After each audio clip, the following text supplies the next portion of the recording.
Hello everyone, this is Paul, and welcome to Thinking Squared. Today we will look at the sensors included with Xpeng's self-driving hardware 3.5, why I think it goes overboard, but gets one thing right that Tesla will copy in their hardware 4.0. 2 weeks ago I posted a video as to why I think Tesla will not be able to achieve true self-driving capabilities with its current hardware. Click the link in the top right hand corner to watch this video.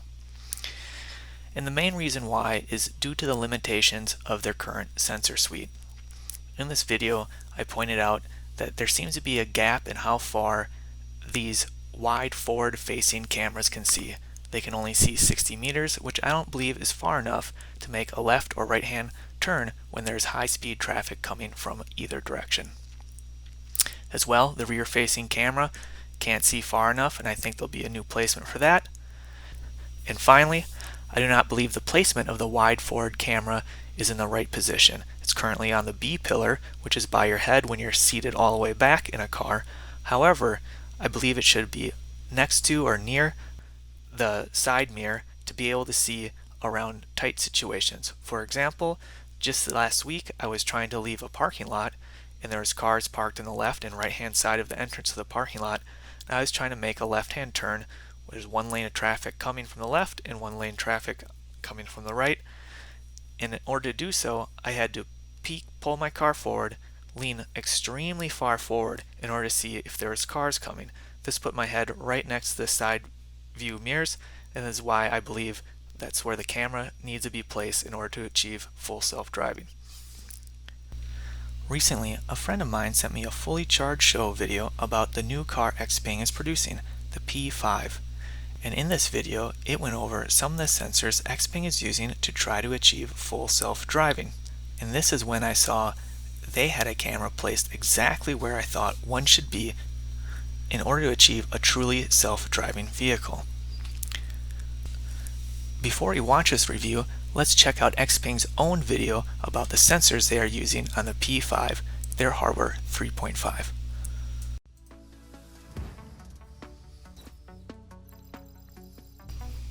As you can see, they plan on using two forward-facing lidars, which I don't think are the right sensors to be using to achieve full self-driving. First of all, lidars can't do anything cameras can't.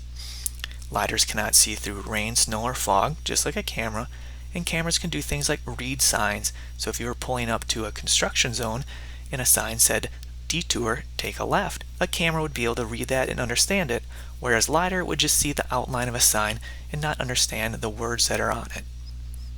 And secondly, these lidars are in a placement that would not work in locations that get a lot of snow. You'll see this in the next video that we review.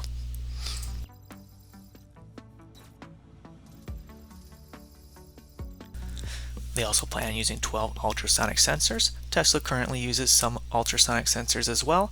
There seems to be a lot of overlap between their sensors in the front and behind the car. I'm not sure what this is for, but it seems maybe a little excessive.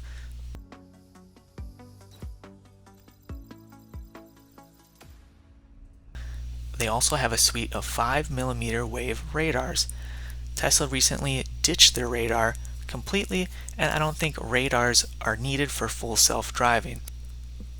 They are good at seeing through occlusions like rain, snow, or fog. However, the resolution is very low. They have a hard time telling if it's a car or a truck in front of them. And again, they may be able to detect there's a sign in front of them, but they can't see or understand what's on that sign. So one thing they can do better than a camera is see through occlusions, which is why I think Tesla will be using an infrared camera in their hardware 4.0 so they can fully replace all the functionality of a radar.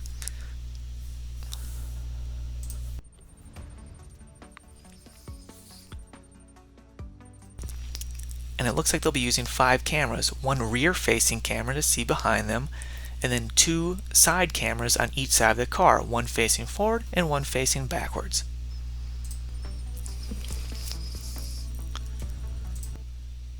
In addition, they have 4 surround view cameras.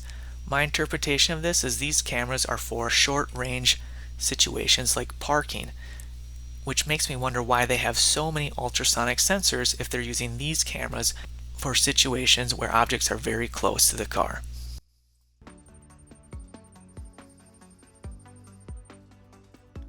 Then they have one suite of 3 forward-facing cameras just like Tesla, one to see far off, one that sees a little bit wider in mid-range, and then a very wide angle camera but has a very short range.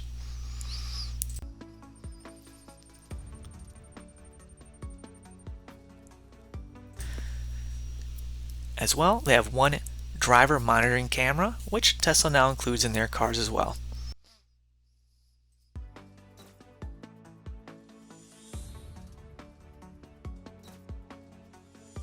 As you can see, they plan on fusing all of these different sensor inputs together. They believe this will give them a superior self-driving functionality. However, Tesla has gone down this road and they ran into roadblocks trying to fuse sensor signals. I think ultimately they will end up reducing the number and types of sensors that they have on their cars. This kind of just feels like they're throwing crap at the wall to see what sticks and what's useful and what's not.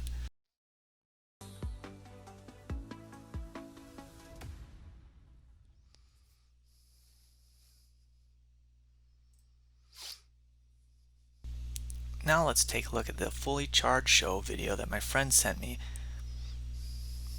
It's packed into the bumper and around this car. Now I've got to reference my notes because there's a lot of things to remember here. So these are your LiDAR. So these two things, as the host is mentioning, is the LiDAR. Now if you've ever driven in a snowy climate, you would realize that these would get caked with snow within a matter of minutes if it's snowing outside, if there's a bunch of sloppy wet snow on the road. So this is why I just don't think these are in the right spot. Maybe they have some type of mechanism to clean them off or wipe them off, but again, they're not needed and they're in the wrong spot. 2 of those, one on either side of the bumper. LiDAR, very, very important for the self-driving capabilities of this car. It's got 32 sensors, 5mm wave radars, 12. Right here. Now this is what interests me when I saw this video. You can see there are 2 cameras on the side view mirrors. One here facing backwards and one here facing forwards. This is the camera placement where I think Tesla needs to do. Or maybe they could place the cameras in the lower left hand and the lower right hand side of the windshield. But they need a camera farther up on the car, just like Xpeng did here, in order to truly achieve self-driving status and see around those hard situations where putting something in the B pillar just won't cut it. Well, thanks for dorking out with me. That's all I have for you today. I'm going to include links in the description below of the videos I used in this video. In addition, Xpeng's P5 reveal event, which I think looks very interesting. I'll be watching it this week.